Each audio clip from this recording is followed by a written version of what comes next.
1 Reis 18:30. Diz assim. Amém? Então Elias disse a todo o povo: chegai-vos a mim. E todo o povo se achegou a ele. Elias restaurou o altar do Senhor, que estava em ruínas. Tomou 12 pedras, segundo o número das tribos de Israel, ou dos filhos de Jacó, ao qual viera a palavra do Senhor, dizendo: Israel será o teu nome. Com aquelas pedras edificou o altar em nome do Senhor. Depois fez um rego em redor do altar, tão grande como para semear 2 medidas de sementes. Então armou a lenha, dividiu o novilho em pedaços e pô-lo sobre a lenha. E disse: enchei de água 4 cântaros e derramai-o sobre o holocausto e sobre a lenha. Disse: andai, fazei segunda vez, e fizeram. Disse mais: fazei terceira vez, e o fizeram terceira vez. De maneira que a água corria ao redor do altar, e ele encheu também de água o rei. Verso de número 36. No devido tempo, para apresentar a oferta de manjares, aproximou-se o profeta Elias e disse: ó Senhor, Deus de Abraão, Deus de Isaque, Deus de Israel, fique hoje sabendo que tu és Deus em Israel, que eu sou teu servo e que segundo a tua palavra fiz todas essas coisas. Amém? Pode se acercar? Em nome de Jesus. Feche os seus olhos nessa manhã. Santo Deus, eterno Pai, Deus, em nome de Jesus, nós nos colocamos diante do teu altar, diante da tua presença. Pedimos ao Senhor, ó Deus, que nos abençoe nesta manhã, que fale conosco através da tua palavra, em nome de Jesus. Amém. E graças a Deus. Amém?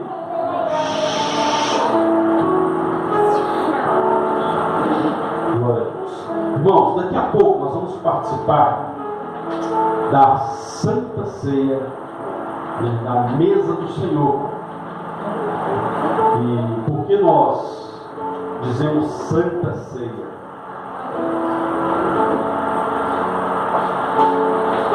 Porque a Bíblia fala mesa do Senhor, ceia do Senhor. Por que nós dizemos Santa Ceia?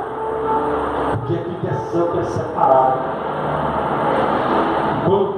Quando Jesus instituiu a ceia, Ele fez para que todos participassem. Só que nem todos queriam caminhar com o Senhor. Nem todos queriam se separar para Deus. Então, por isso que, quando se fala a mesa do Senhor, a Santa Ceia, é porque automaticamente há essa separação. Porque muitos não querem caminhar com o Senhor. Muitos querem, e como a própria Bíblia fala, muitos estavam doentes, enfermos, dormindo na fé, porque não entendiam e não compreendiam, e muitos não valorizavam o sacrifício de Jesus. Então a ceia é para o corpo de Cristo. E Jesus certa feita disse: aquele que comigo não se ajunta, espalha. Jesus disse: aquele que quer vir após mim, negue-se a si mesmo, tome a sua cruz e siga. E nós temos aqui um texto aonde o povo estava desse jeito.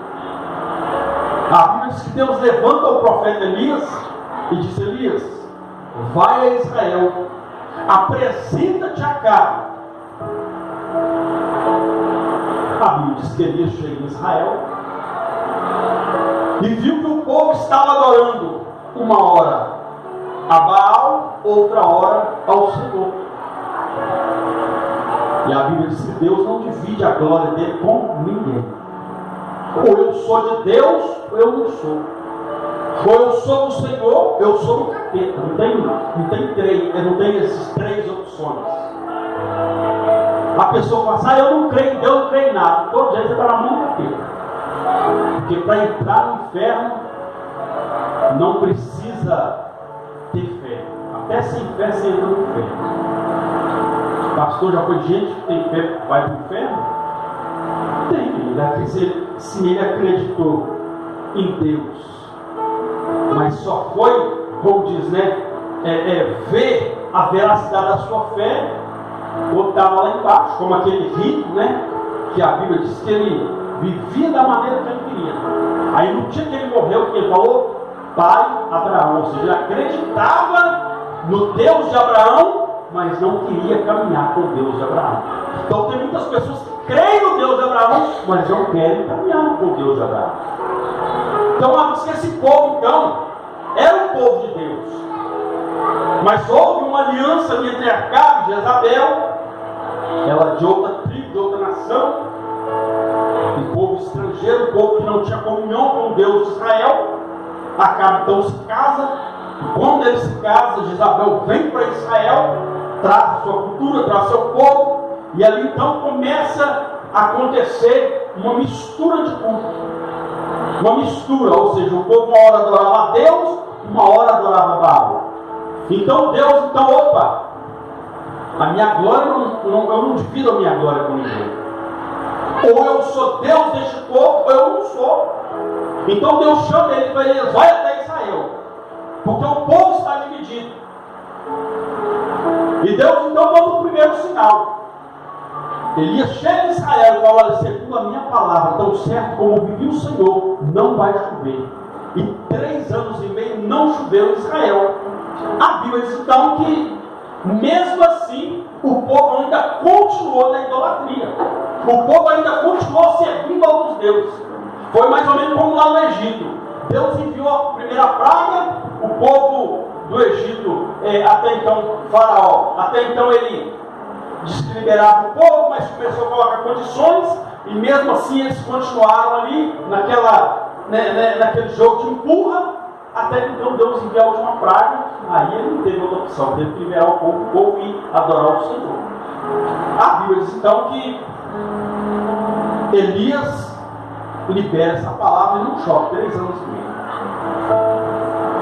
A Bíblia diz então que o povo continuou adorando a Baal, dizendo que Baal prosperava, dizendo que Baal fazia a terra criar, fazia a terra produzir. Aí foi aonde Deus então vai, vamos ver se a terra vai produzir sem água. Elias então libera a palavra e não chove. Aí o povo entra em colapso. Só que aí a Bíblia diz que mesmo assim Jezabel com os seus profetas de Baal, ainda assim eles continuaram, induzindo, continuaram corrompendo o povo. Então aqui nós temos duas situações. Um povo que era influenciado. E nós não fomos chamados para ser influenciados. Nós somos chamados para influenciar.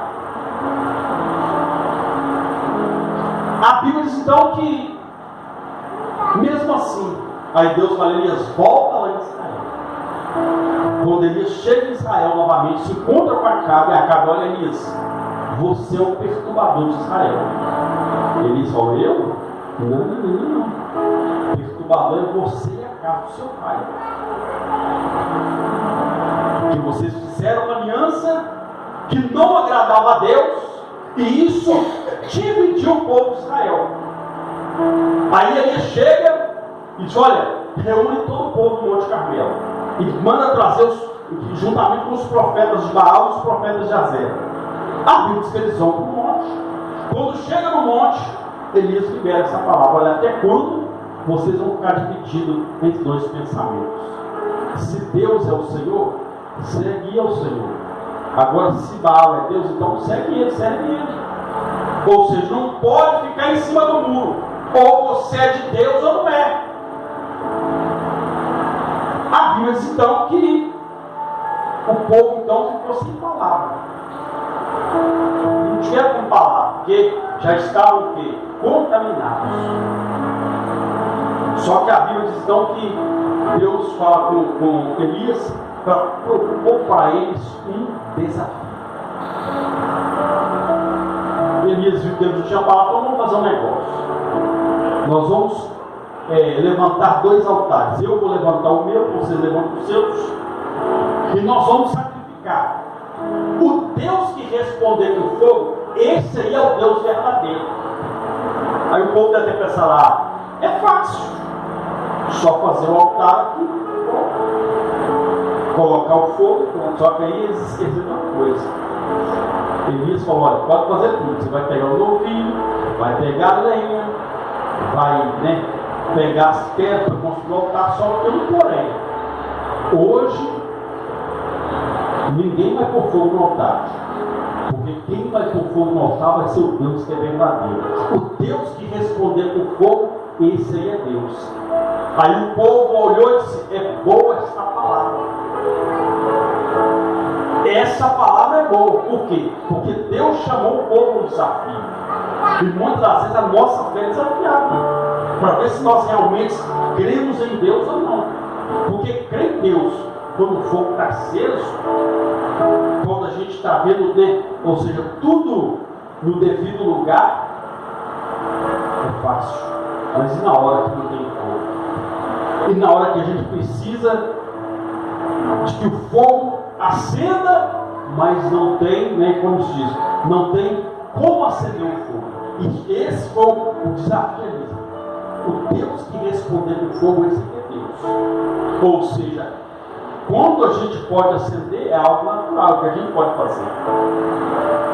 Agora, a gente fazer o fogo acender, sem ter, como no nosso caso, sem ter o isqueiro, sem ter o fósforo, aí é que está o X da questão. Sem ter aquele fogão que hoje tem a modernidade, o fogão elétrico, você só gira a frente, aperta lá e já sai a fagulha lá dentro da eletricidade.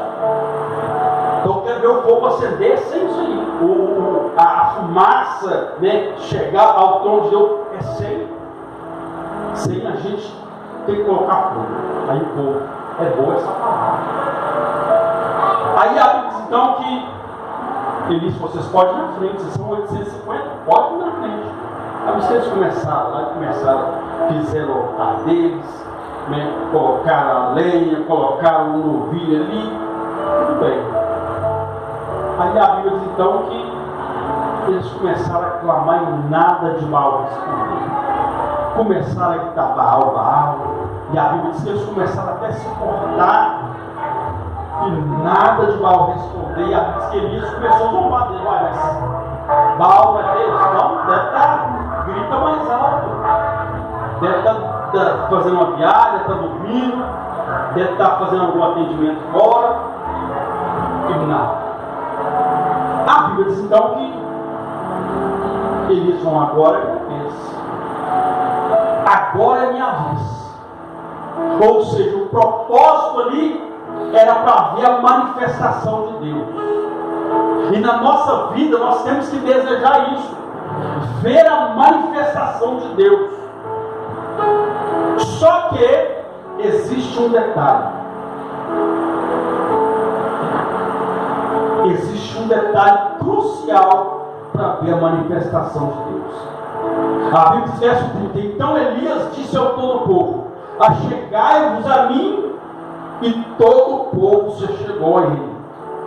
E Elias restaurou o altar do Senhor que estava quebrado.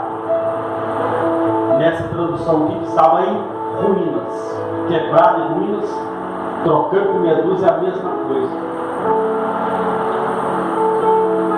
Então o primeiro ponto se nós queremos ver a manifestação da glória de Deus, temos que restaurar o nosso altar. Todas as vezes que se fala de altar, fala-se de vida com Deus. Fala da nossa caminhada com Deus. Fala do nosso viver com Deus. Então não tem como andar com Deus e ver a manifestação dele com o altar quebrado, com o altar em ruínas, com a vida espiritual toda bagunçada. Não tem como. Aí eu quero ver Deus operar, mas tem que ser do meu jeito. Não, é do jeito dele. E ele deixou aqui algumas coisas que nós devemos seguir para que o altar seja restaurado. Isso é praxe do altar, da restauração do altar, para que a manifestação de Deus ela seja notória, ela seja visível. Primeiro, o altar ele tem que ter lenha. Tem que ter o quê? Lenha. Altar sem lenha não tem fogo. Não tem. Altar sem lenha não tem fogo. Só que nós temos que entender uma coisa. A Bíblia ela foi escrita em 3 linguagens. Quantas? 3. Alegórica, figurativa e literária. Literária é o que está registrado aqui, é o que está escrito, né? A história que a gente acabou de ler aqui, é os relatos, né, do que aconteceu, a história de Jesus, enfim, os fatos, é isso que está registrado. Essa é a parte literária. E respeitando também, trazendo para a nossa língua, a língua portuguesa, respeitando, né, a pontuação, respeitando tudo. A parte alegórica e a parte figurativa é as comparações que Deus faz entre algo que é do nosso cotidiano e a nossa vida para transmitir verdades espirituais. Vou dar um exemplo. Jesus ele não é animal, mas a Bíblia fala que ele é o Cordeiro de Deus que tira o pecado do mundo. Ele fala que ele é o pão vivo que desceu do céu. Então nós vamos falar, a Bíblia está falando às vezes de pão, está se referindo algumas vezes, falando do próprio Jesus, está falando também da sua própria palavra. Alimento.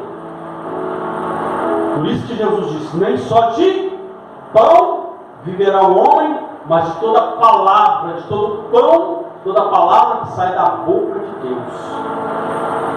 Então nós temos que nos alimentar com o pão vivo, com a palavra de Deus.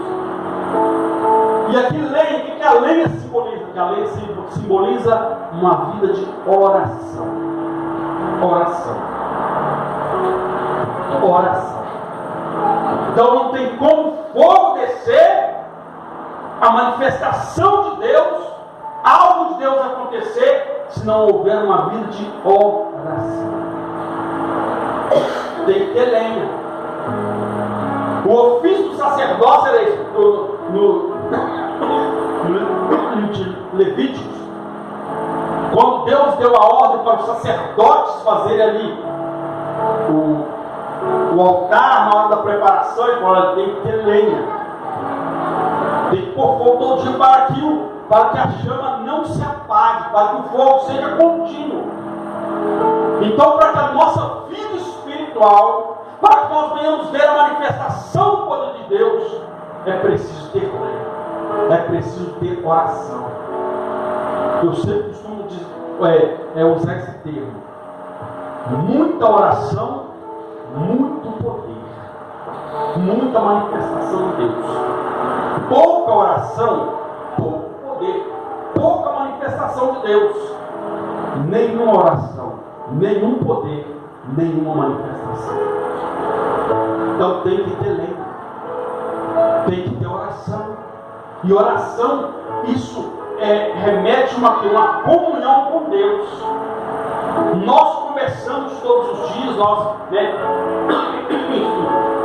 conversamos, relatamos algo, alguma coisa. Isso é o quê? Isso é porque há uma comunhão entre nós, há um conhecimento entre nós. Você não vai sair igual doido, parando na rua aí, pegando, ó, fulano, eu quero te contar. Não. Você vai chegar com alguém que você conhece, tem intimidade. Então assim é com Deus. Deus quer que nós venhamos ter essa intimidade. Às vezes tem gente que conta coisas para mim, às vezes tem conta coisas para você, ou até mesmo você conta coisas para mim, ou conta para alguém, mas não conta para Deus. Ou seja, às vezes tem mais intimidade com quem é da terra e nenhuma intimidade com quem é do céu. Então o problema está aí. Não é errado você ter alguém para confidenciar, mas o principal, o primeiro na verdade, você tem que confidenciar, você tem que colocar diante, é do Senhor. E isso é só através da oração. Lenha. Tem que ter lenha. Está fraco? Lenha no altar. Está cansado? Lenha no altar. Está vivendo? Lenha no altar. Para manifestação, para Deus operar, para Deus se manifestar, tem que ter lenha. Então ele disse, pegou a lenha. E a Bíblia diz que ele pegou o novilho e sacrificou, dividiu, cortou ele. Isso fala de sacrifício. Então o altar tem que ter sacrifício. Sacrifício. Sacrifício.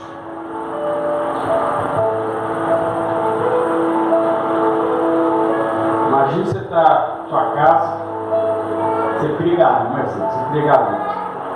Aí você tem uma galinha lá que está, como diz, muito forte. Aí de repente chega no dia do almoço, na hora do almoço, aí você tem que sacrificar. Aí você vai olhar, aquela está muito magrinha, aquela está mais ou menos, aquela está. Mas está tão bonita, mas eu preciso matar minha fome, preciso, né? E também das pessoas da minha casa. Ou seja, você vai sacrificar, você vai pegar o quê? O melhor para fazer. Então, sacrifício. Então tem que haver sacrifício. E sacrifício se fala o quê? De renúncia. Renúncia. Tanto que quando Deus pedia para o povo sacrificar, Deus falou, olha, tem que ser o melhor cordeiro. Não pode ter nenhum defeito, tem que ser o melhor. Então o nosso sacrifício, né? Nós temos que renunciar às nossas vontades para a gente ver o manifestado poder de Deus, para a gente ver o operar de Deus, para a gente ver Deus manifestar a glória dele. Mas tem que ter sacrifício. Tem que ter sacrifício. Tem que ter renúncia. Ontem nós vimos aqui, né, o filme da Forja, um jovem de 19 anos que era viciado no videogame. Então ele decidiu caminhar com o Senhor. Então aquilo que era vício para ele, e olha que foi a escolha dele, sabe que foi Deus que falou com ele, olha, você tem, não, Deus apenas direcionou para ele. Aí ele entendeu, Deus quer que sacrifique. Ele simplesmente olhou para o videogame e viu que aquele videogame era uma das coisas que ele tinha que sacrificar. Ele pegou o videogame e doou o videogame. Doou.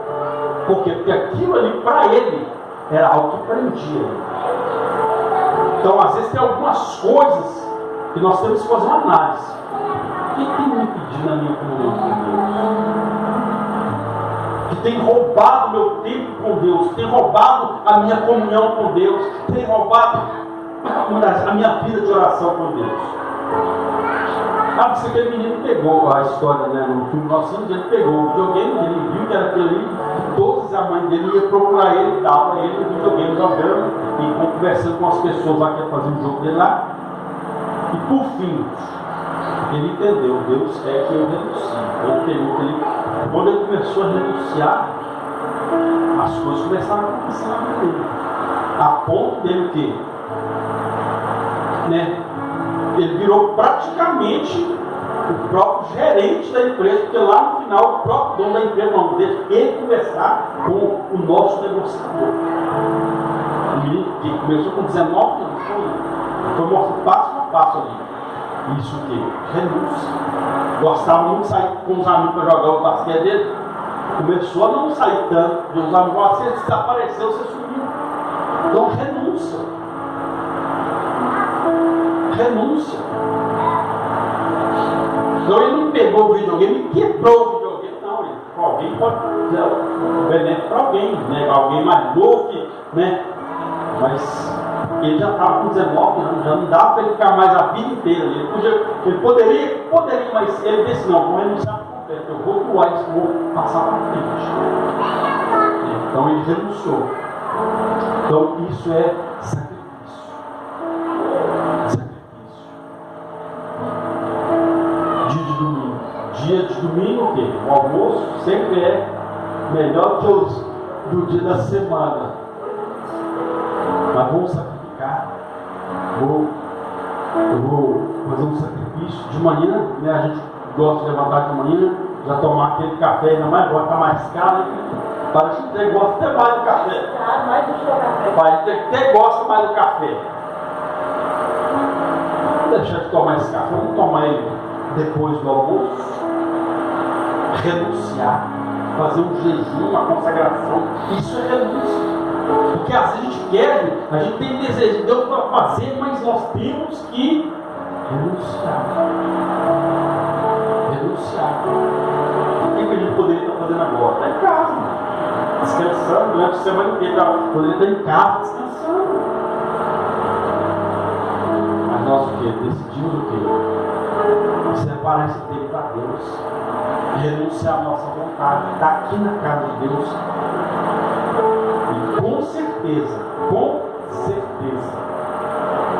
nós só saímos daqui vazios se nós quisermos. Elias disse: achegai-vos a mim, o povo só chegou. E Deus, o próprio Deus falou: achega-te a mim e eu me achegarei a vós. Paulo disse que aquele que se aproxima, aquele que se achega ao Senhor, precisa crer que Ele existe e que Ele é presenteador daqueles que o buscam. Nós estamos aqui para buscar a presença de Deus. Então nós só vamos sair daqui vazios se nós quisermos. Nós estamos aqui porque acreditamos nesse Deus poderoso. Estamos aqui porque, né, a nossa vida com Deus é uma vida, tem que ser uma vida de bater cartão. Não, eu vou lá porque hoje é culto de domingo. Não, eu vou lá porque hoje é... Não.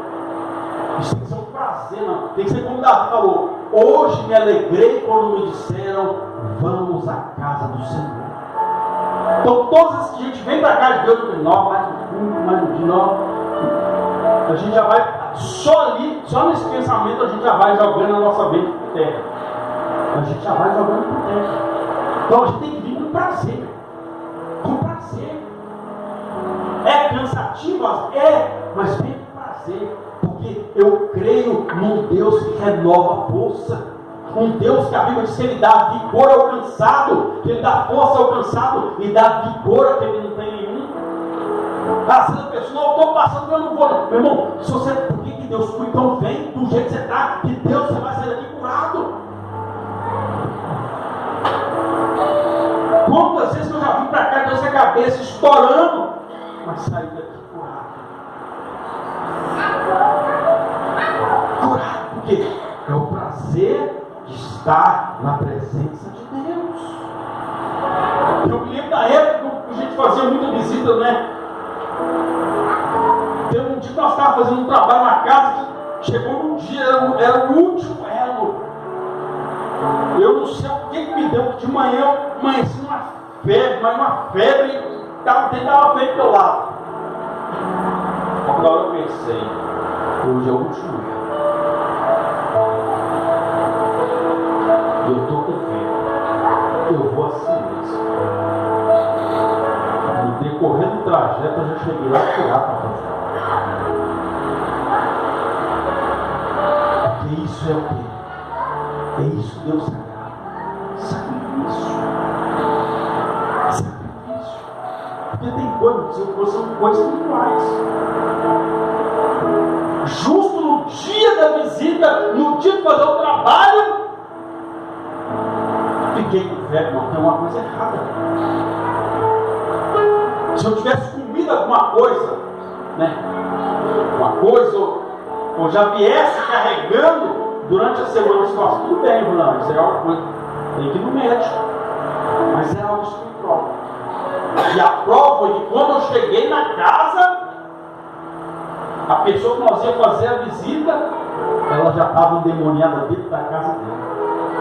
O marido saiu, ela ficou endemoniada. Nós chegamos, não podíamos entrar, porque eu vou arrombar a porta depois de ir na casa dela. Simplesmente pedi alguém para chamar a irmã da pessoa. A pessoa foi, como eu vi que estava demorando, o que eu fiz? Dobrei meu dia e falei, Deus, envia um anjo lá dentro agora da casa dela, para que ela apenas abra a porta para a gente entrar e fazer a tua obra. Foi a conta do fazer sua oração. Deus enviou um anjo. Ela chegou como se fosse aqui. A casa era justamente assim. Tinha uma porta da entrada da casa, tinha essa salinha e um portão para abrir. Eu me lembro como se fosse hoje. Ela chegou, abriu o portão. No que ela destravou o portão, o demônio já pegou e jogou ela dentro da casa, na sala dela. Ela já foi o demônio dentro da sala dela. Aí eu falei, agora nós podemos entrar porque Deus já deu liberdade para a gente entrar. Deus já deu o aval. Nós entramos lá, libertamos, fizemos a oração, ela foi liberta e pouco tempo depois ela se batizou e se tornou obreira na casa do Senhor. Mas por quê? Sacrifício. Você vai, não, vou ligar para os irmãos, porque a gente não cancelar nada não. Do jeito que está, Deus faz a obra, Deus fez a obra. Tem situações que são inevitáveis, não tem como, mas tem coisas espirituais. A gente tem que aprender, né, justamente porque tem que ter lei no altar. Quando tem lei no altar, a gente percebe o mundo espiritual. Agora, se a gente não orar, você não vai perceber, você vai achar que tudo é normal, nem tudo é normal, tem coisa que é espiritual, tem coisa que quer te parar, te impedir a sua caminhada com Deus. Então tem que ter lenha, mas também tem que ter sacrifício. Tem que ter jejum, faz consagração.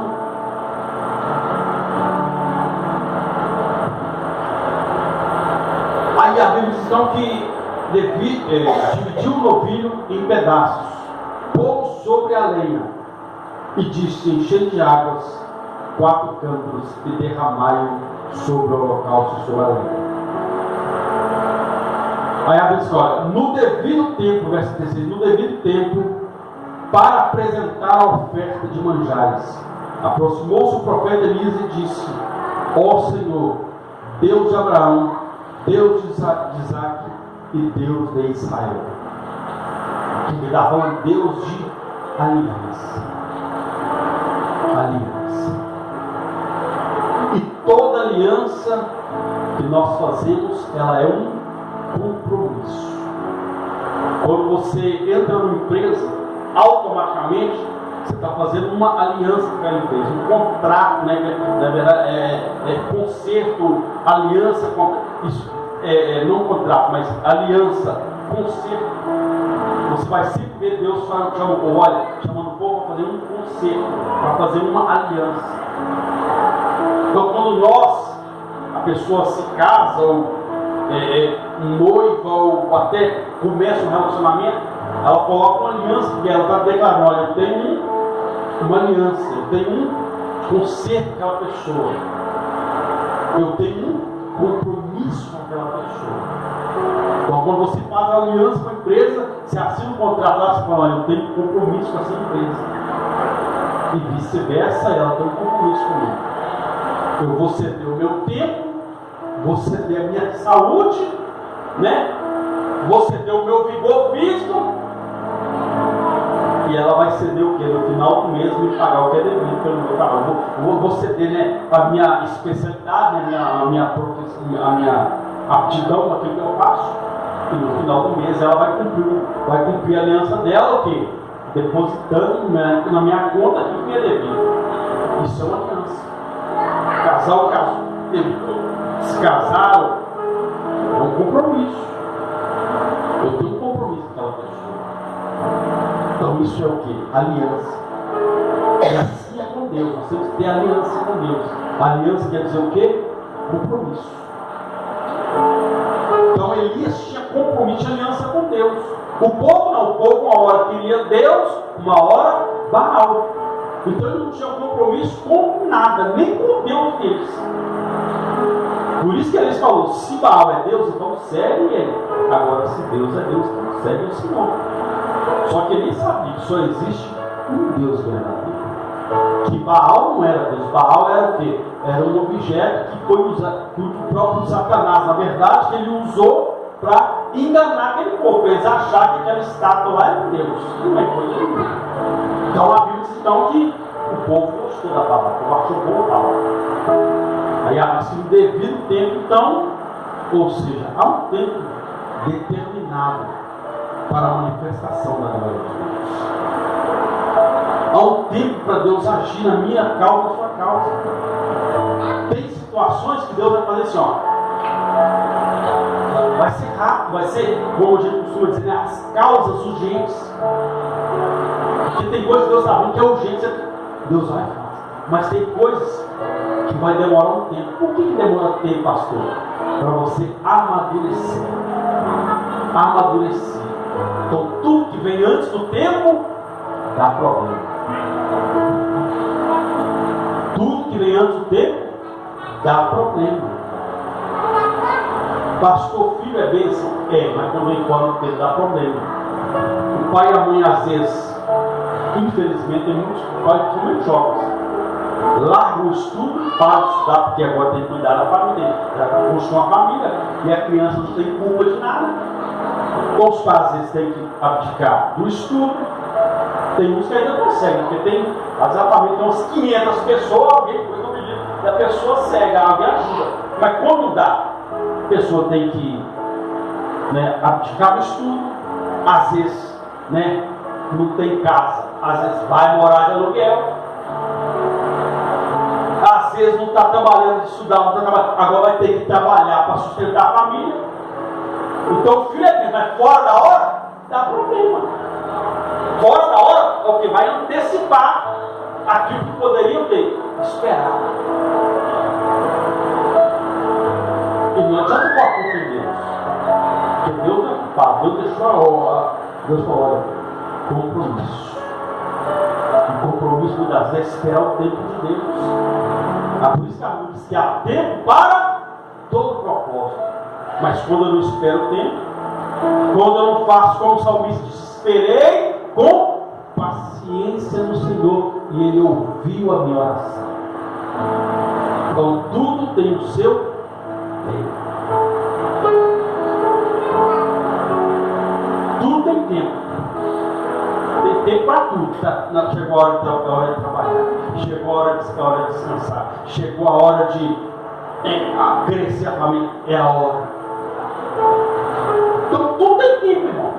Mas quando a gente às vezes atropela o tempo, como a gente costuma dizer com o povo, como a gente quer às vezes passar os bois na frente da carroça, vai dar prova.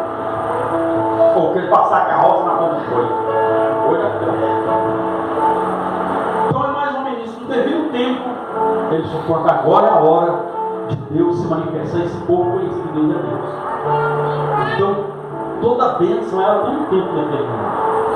Tem coisas que Deus vai te dar hoje. Se o tempo determinado for hoje, é hoje. Não é amanhã, é hoje. Se o tempo for daqui a um mês, vai ser daqui a um mês. Se o tempo for daqui a um ano, vai ser um ano. A Bíblia diz que Caleb, ele esperou 40 anos para tomar posse de uma promessa que ele recebeu do Senhor. Só que ele mesmo falou, olha, eu estou tão forte hoje, quando no dia que eu recebi a promessa. Ou seja, ele não abandonou o seu compromisso com Deus, ele continuou crendo, e ele viu a promessa se cumprir. Então não importa o tempo que vai acontecer, o importante é que vai acontecer. E no tempo de Deus sempre é melhor. No tempo de Deus não tem dor de cabeça. No tempo de Deus não tem. Mas isso é o quê? Esperar o tempo.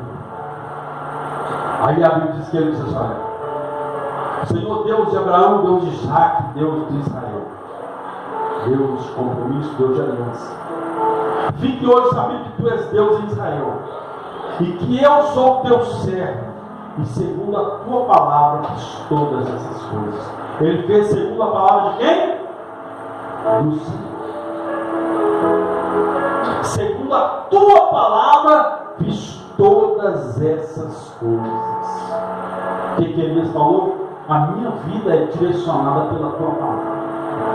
Então, se a nossa vida, meu irmão, não for direcionada por essa palavra, não espere a manifestação de Deus.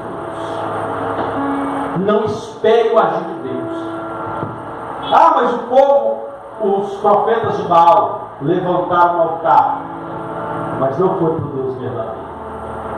Ah, os profetas de Baal, eles colocaram lenha, clamaram o Deus dele, mas não tinha aliança com o Deus de Israel. O Deus deles não podia fazer nada. Ah, mas eles também sacrificaram. Sacrifício sem obediência, sacrifício de tolo. Sacrifício sem aliança com Deus é sacrifício de tolo. Aí a Bíblia diz então que ele disse, olha, para que todos saibam que tu és Deus de Israel, que eu sou o teu servo e que segundo a tua palavra fiz todas essas coisas. Sem essa palavra, a nossa vida não tem sentido. Sem a palavra de Deus, a nossa vida não tem sentido. A gente até pensa que tem, mas não tem. Olha o que a Bíblia diz. Que o homem faz planos. Faz planos. Mas a resposta vem dos lábios, da boca, da palavra de Deus. Há caminhos que para o homem parecem bons, mas a Bíblia diz que o final deles é a morte. É por isso que a Bíblia diz que lâmpada para os meus pés e luz para os meus caminhos é a tua palavra. Então a palavra de Deus, ela tem que ser o nosso alimento diário. Ela tem que ser o nosso alimento diário. Todo dia a gente come, nem que você belisque, mas você come algo. Todo dia você come alguma coisa. Come. Ah, não, poxa, hoje eu não almocei, não. Mas eu comi um pão, comeu. Não, não jantei, não almocei, mas comeu alguma coisa. Beliscou alguma coisa. Então, se todo dia a gente belisca alguma coisa, a gente come alguma coisa, então por que todo dia a gente não pega, pelo menos, nem que um versículo da palavra de Deus e medita nesse versículo?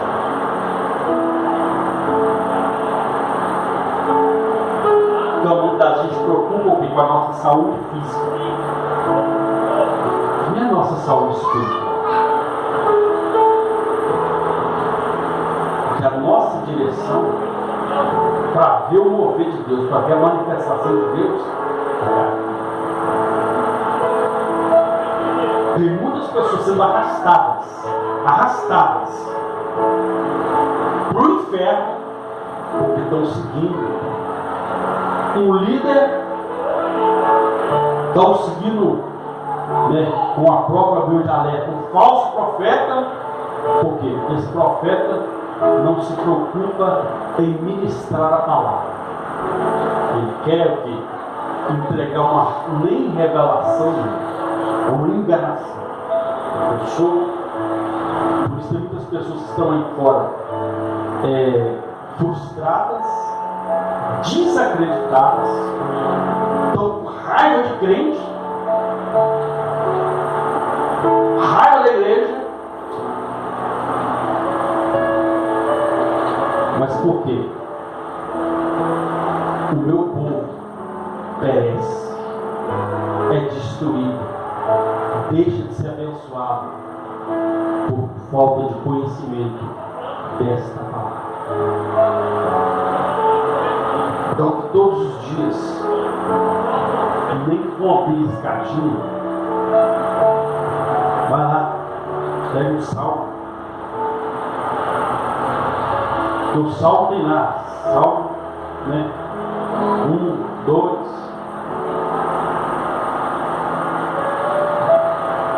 Para ler um livro aqui, no caso, ler a história do profeta Elias aqui, essa passagem, para você entender o texto, tem que ler todo.